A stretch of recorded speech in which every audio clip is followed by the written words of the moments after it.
গত 4 জুন 2025 হযরত শাহজালাল আন্তর্জাতিক বিমানবন্দরের একটি ভিডিও সামাজিক যোগাযোগ মাধ্যমে ব্যাপক ভাইরাল হয়। ভিডিওতে দেখা যায় একজন ভুক্তভোগী যাত্রী বিমানবন্দরে হেনস্থার শিকার হয়ে তার নিজ লাগেজ এভাবেই সকলের সামনে আছড়ে ফেলছেন। তবে সেদিনে সিসিটিভি ফুটেজে মিলেছে ভিন্ন চিত্র।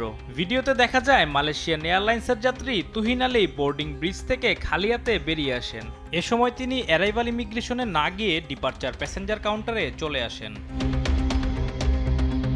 পরে মালয়েশিয়ান এয়ারলাইন্সের স্টাফরা তার পাসপোর্ট ও ব্যাগ বিমান থেকে নিয়ে আসলে তিনি সবকিছু ছুঁড়ে ফেলেন। তাকে শান্ত করার চেষ্টা করলেও ব্যর্থ হয় নিরাপত্তা কর্মীরা।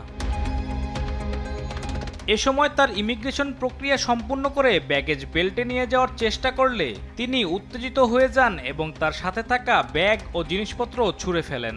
এ সময় অন্য একজন যাত্রী তাকে শান্ত করার চেষ্টা করলেও তিনি উগ্র আচরণ করে।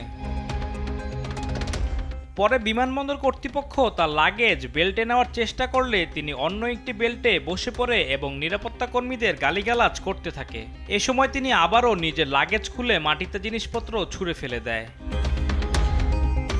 ভিডিওতে দেখা যায় নিরাপত্তা কর্মীরা তার কথায় কর্ণপাত না করলে তিনি তার জিনিসপত্র রেখেই অন্যদিকে চলে যায় এবং আনুমানিক ভোর 5টায় বিমানবন্দর এলাকা ত্যাগ করে। সোশ্যাল মিডিয়ায় আলোচিত এই ঘটনায় যাত্রীকে মদ্যপ দাবি করে বিবৃতি দিয়েছে সিভিল এভিয়েশন কর্তৃপক্ষ। আলিমুজ্জামান সাফওয়ান, দেশ টিভি, ঢাকা।